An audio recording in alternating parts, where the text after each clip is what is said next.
Monica Tucker. She is the Chief Renewal Officer of Better Life to Live. It's a holistic wellness. She's a holistic wellness advocate, and she gives you the tools needed to renew your life. Where your focus goes, your energy flows, and most people need to renew and refocus for a better life. Hit by a race car while watching the race sent her on a 23-year journey to renew, refocus, and advocate to help others use holistic methods for the best mind, body, and spirit. Monica, welcome to the Bree Talk stage. Thank you so much, Terry Lee. I appreciate this. Good morning, everyone. 23 years ago, when I was watching my husband race, I was hit by the race car, and it sent me on a journey to discover how my body can heal itself through the renewal process. I needed to transform. And transform is making a thorough or dramatic change in form, appearance, or character. And I feel like over the 23 years, I have gained a lot of knowledge and information and certifications to help others and to be an advocate for anything and any process that you need to recover. Recently, I heard a saying, life is living. I was like, okay, yes, that's true. So I thought about it for a little bit and they said, yeah, because we all have to live, we all have things we have to do. And so life is living. And then they went on to say, adult is adulting. And I'm like, that is so true because you can't walk away from it.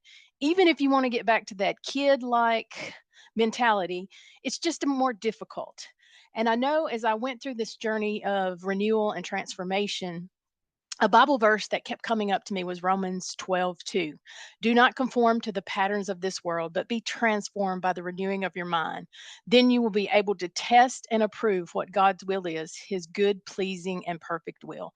And it kept coming up in different formats. So I knew it was an important verse for me, and I had to really step back and take a look at it. And I'm going to give you 10 tips today to kind of start your renewal process, and I'm going to give you an offer at the end and we can follow up after that. But one of the first tips that I encourage everyone to do to get a positive and very energetic outlook on your day is to do daily meditation.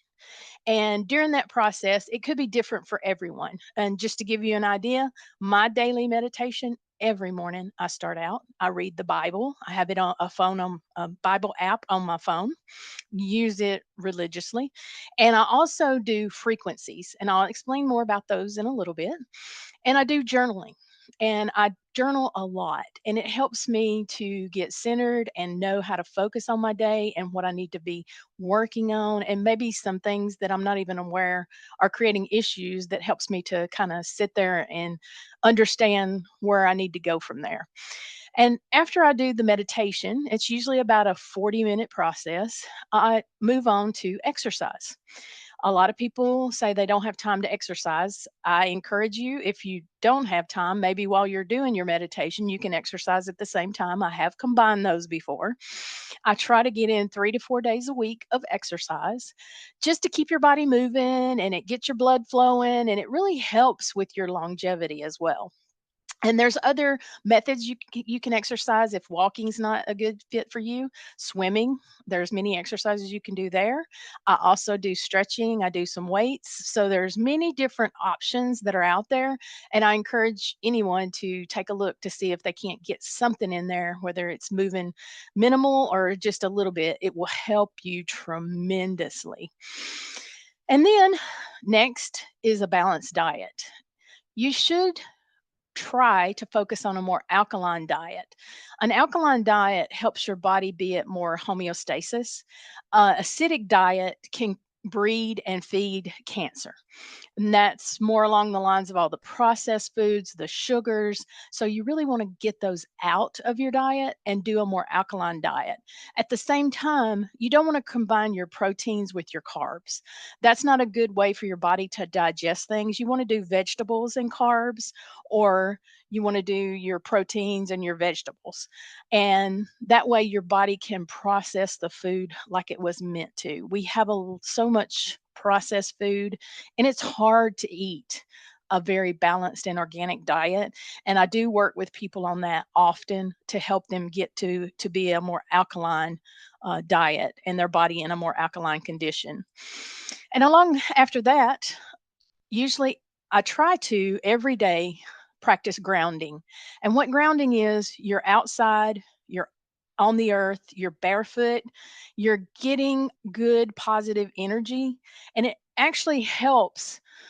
I do this sometimes when I meditate outside if the weather is permitting and it's not like hotter than like it's been lately.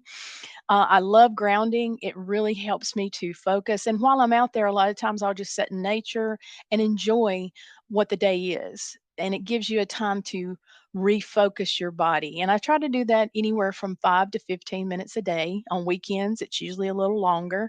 I walk around a lot barefooted outside, um, unless there's like some really bad things in the yard, and then I try to avoid them. The next part of it is the frequencies. And I mentioned that earlier. And what frequencies are, everything, every person, everything has a frequency. And it depends on what level your frequencies are at.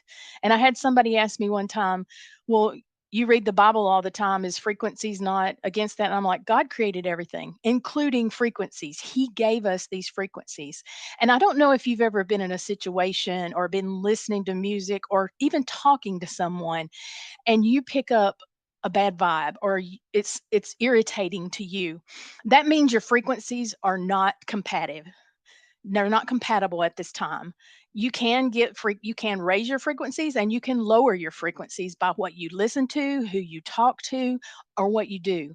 So I have a program that I use and it's called AO Scan, and I use it every day. It takes a 10-second voice clip of my voice and com- it makes the frequencies for me so that when I listen to them, I become less agitated. I'm more balanced through the day. I've had people comment, "You're a lot more calm than you used to be." Well, I think it's the work I've been putting in up front, and I really think the frequencies do help. And there's many ways you can use frequencies through your life.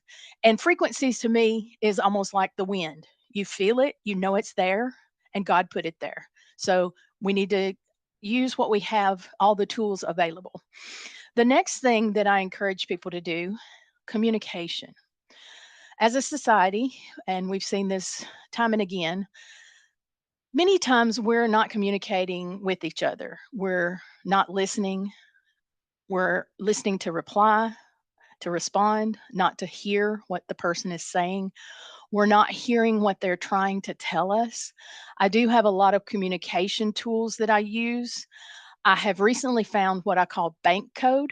And I love this process because it helps me to communicate with so many more people than I did before I found this process. And I love sharing it with everybody. So if you want more details, I'll have the contact information later. The next thing, clear out the clutter. Next tip, clear out the clutter. This is number 7.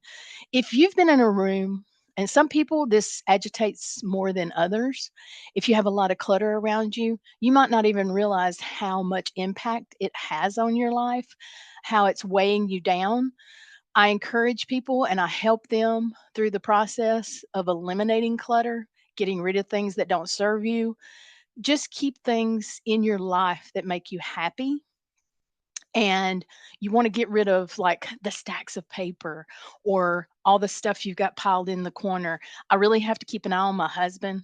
Been married 40 years, but he's one of those pilers. He likes to pile up things. So I keep an eye on him, and he leaves to go to work or he goes somewhere and I'll slowly cut it down. I'll tell him eventually, but that's the way it's been working for us for about 40 years. So I'm going to continue to do that. Next, I encourage everyone to do something you love. And if you can't do it every day, at least try to every week. I love to read. I love to do artistic things. I paint, I do stained glass.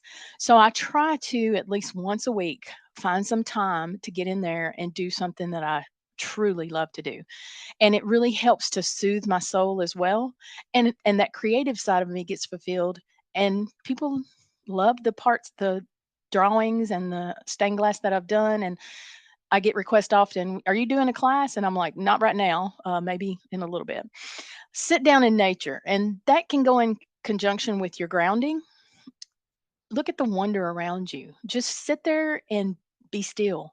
We're in such a world now with these cell phones and all this technology and rush, rush, rush. And we don't take time to really sit down, sit in nature. And I'm not talking about once a year if you're on vacation. I love going to the beach, love the waves, but I usually sit on the back of our land at least every night. We have a farm and watch the deers cross and just the awe of nature.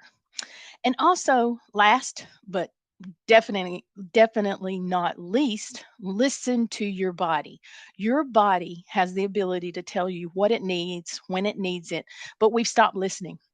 And that's one of the things that I help people to also get in tune with, is to understand when your body's telling you something. You'll have clues long before you have illnesses if you'll just listen and pay attention. And I know one of my coaches always tells me, we're human beings, not human doings. We need to respect ourselves and to really give our body what it needs by being, not doing. And I know you need to give it to God. 1 Peter 5:7, cast all your anxieties on him because he cares for you. And I know at the end of this, I had promised to give some information. I wanted to encourage you to sign up for a 30-minute consultation. We can go through whatever your problems might be, some of the challenges you might have. We can lay out plans or we can just discuss it. It's a free consultation. And I encourage each of you to sign up for it. And I'll really look forward to being your advocate and helping you live your better life.